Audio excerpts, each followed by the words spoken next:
जैसा कि हमने पिछले लेक्चर में सेक्शन 5.4 और उसकी एक्सरसाइज की थी, तो आज मिसलिनियस चैप्टर नंबर 5 कर रहे हैं। तो मिसलिनियस के 28 क्वेश्चन है, तो हम सारे इस वीडियो में नहीं कर सकेंगे, इस वजह से ये हमारा पार्ट 1 होगा। तो मिसलिनियस का जो क्वेश्चन नंबर 1 है वो ये है कि ये इक्वेशन मिली हुई है, कह रहे हैं हैज़ अ फैक्टर x+1। तो हमें पता है अगर x+1 फैक्टर है तो x इक्वल टू -1 रखेंगे। इसको हम अगर f(x) ले रहे हैं तो हमारा f(-1) रख के इक्वल टू 0 करेंगे तो हमें k की वैल्यू डायरेक्टली मिल जाएगी। Similarly if the k expression है x+2, तो फैक्टर 2 होने के लिए क्या होगा, उसके लिए भी हमें फाइंड करनी है k की वैल्यू। तो वही है कि जैसे हमें x इक्वल टू -1 रख रहे थे, तो अब x इक्वल टू -2 रखेंगे, यानी इसका a पार्ट कह लें, ये b पार्ट में हमें सिंपली x इक्वल टू -2 रख के सॉल्व करना है फॉर k। सिमिलरली इसमें भी यही था। तो इन दोनों पार्ट्स में यही है, क्योंकि हमें पता है अगर फैक्टर थ्योरम के लिहाज से जो 5.3 में था, तो हम यहाँ पे वो यूज़ कर रहे हैं। फिर आखिर में कह रहे हैं find the value of k and the third factor. अब k तो दोनों के थर्ड फैक्टर कैसे होगी, हमें पता है कि अगर ये x³ प्लस k की वैल्यू फॉर एग्जाम्पल कुछ भी आ गई, तो हमने इक्वल टू रखा, एक हमारा फैक्टर x+1 है, दूसरा x+2 है, तो हमें पता है तीसरा हमारा ax+b, यानी एक लीनियर होगा। अगर लीनियर होगा तो हमें ये भी कन्फर्म है कि हम इसको मल्टीप्लाई करके कंपेयर कर सकते हैं। मैंने यहाँ क्यों नहीं रखा, क्योंकि जो हमें k की वैल्यू मिलेंगी फिर हम वो रखेंगे। अब यहाँ पे हम देखेंगे कि x+1 होने से फैक्टर क्या मतलब, क्योंकि फैक्टर हमारा देखें ना, जो भी है ये भी इससे भी बनेगा, इससे भी बनेगा, दोनों में से k की वैल्यू आएंगी, हम फिर वो डिसाइड करके यहाँ रख लेंगे। अब ये क्योंकि ये इनके फैक्टर इनकी कंडीशन के लिए होगा, जब k फाइंड करेंगे तो हमें ज़्यादा क्लियर होगा कि हम किस चीज़ की बात कर रहे हैं। अच्छा, पहले पार्ट में हमें शो करना था, शो करना है तो हमें ये 0 आ जाएगा, दूसरे में हमें k फाइंड करेंगे, आखिर में हम k की वैल्यू रख के ये चीज़ करेंगे, जो हमारा फिर 5.1 यूज़ होगी। अब क्वेश्चन नंबर 2 हम स्किप कर रहे हैं, क्योंकि ये आपसे हो जाएगा, इतना मुश्किल नहीं। यहाँ पे थोड़ा डिफरेंट कॉन्सेप्ट है, इस वजह से ये हम कर रहे हैं। तो क्वेश्चन नंबर 3 में ये गिवन है, हमें इसका फैक्टर चाहिए, यानी रिमाइंडर चाहिए, जब हम इससे डिवाइड कर रहे हैं और इसके कर रहे हैं। जब x के लिए 4 रखेंगे तो हमें रिमाइंडर मिल जाएगा, -3 रखेंगे तो हमें रिमाइंडर मिल जाएगा।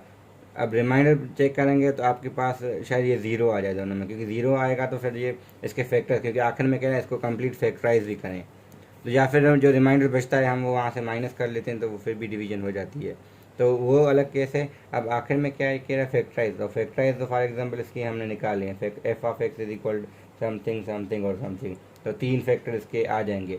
अब हमें कह रहे हैं y इज इक्वल 1/x, फिर सॉल्व हमें जो करनी है इक्वेशन वो ये है 6x³ - 7x² + 1 = 0। अब इसमें और इसमें थोड़ा फ़र्क है, मगर अगर हम थोड़ा इसको सिंप्लीफाई करें, जो इन्होंने कहा है supposition y is equal 1/x, अगर y इज इक्वल 1/x है तो हम ऐसे कर सकते हैं, यहाँ पे तो 1/x है ही नहीं, तो अगर हमने सबको x³ के साथ डिवाइड कर लिया तो ये हो जाएगी 6x³ / x³, 7x² / x³ + 1/x³ = 0। और हम ये देखेंगे तो हमारी ये इक्वेशन बन जाएगी 6 - 7x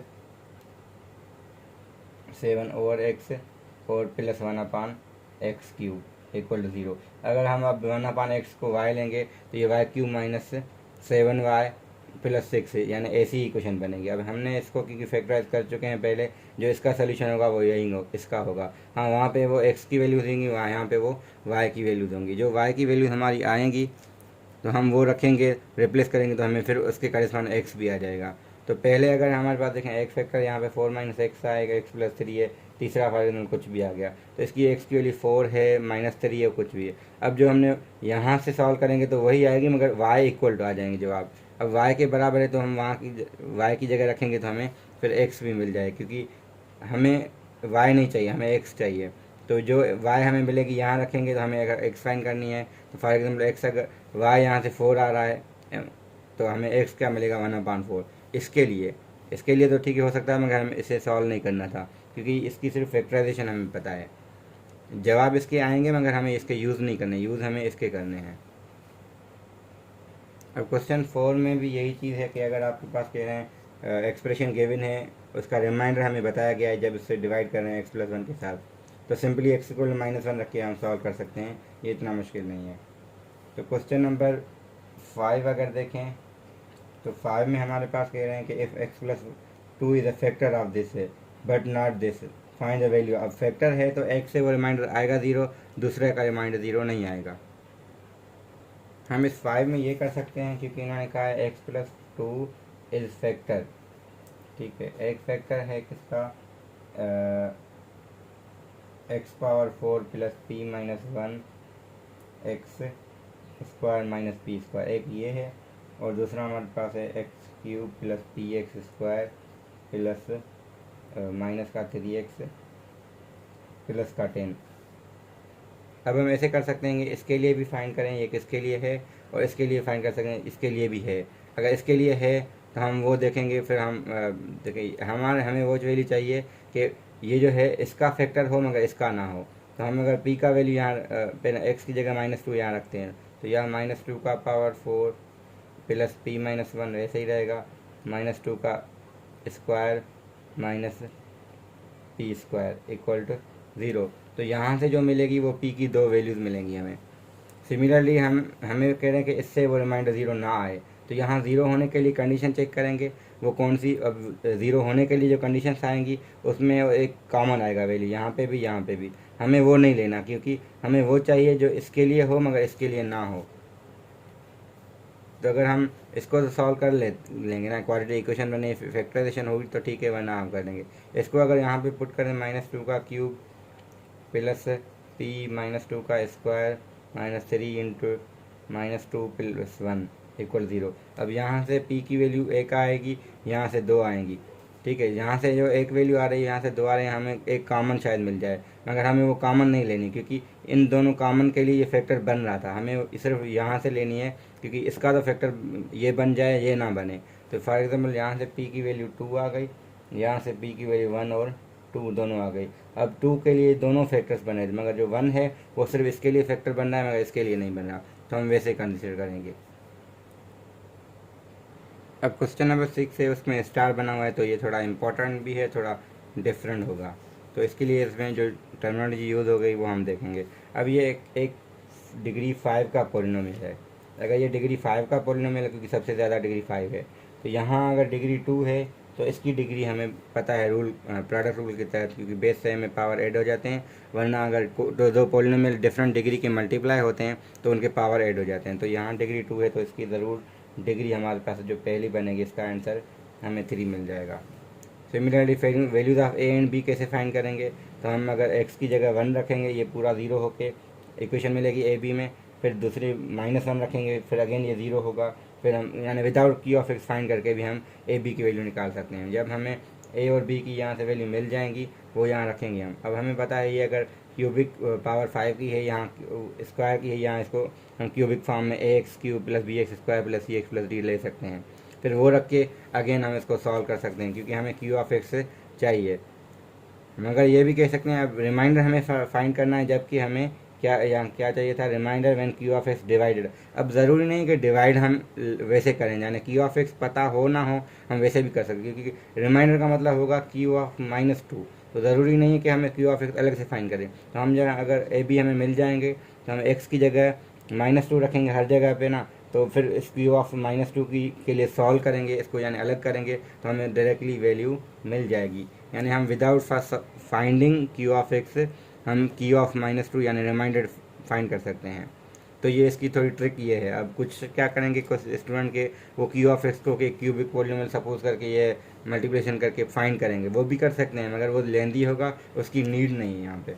हाँ, अगर कहता कि q ऑफ x फाइंड करके दें तो हम वो कर सकते थे।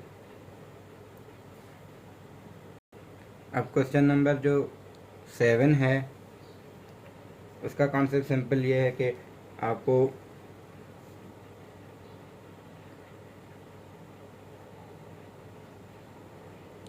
ये कह रहे हैं कि ये इसके 2 रूट्स हैं, इस इक्वेशन के 2 जो रूट्स हैं x इक्वल 2 और 1/2। अगर रूट हों फिर भी रख के इक्वल टू 0 कर सकते हैं, यहाँ दोनों साइड बराबर हो जाएंगी, फिर 1/2 पे भी ये दोनों साइड बराबर, यानी हम इसमें ये पुट कर सकते हैं। अगर रूट होगा तो इक्वेशन को सेटिस्फाई करेगा। तो दोनों वैल्यूज जब रखेंगे अलग अलग तो इक्वेशंस 2 आएंगी इन टर्म्स ऑफ PQ, उसको सिंपली सॉल्व करेंगे, आपको वैल्यूज़ मिल जाएंगी PQ, यानी आप इसको सिंप्लीफाई कर सकते हैं। फिर जब हम इसको एक फॉर्म में लेके आएंगे एक साइड पे, फिर हम इसको फैक्टराइज भी कर सकते हैं।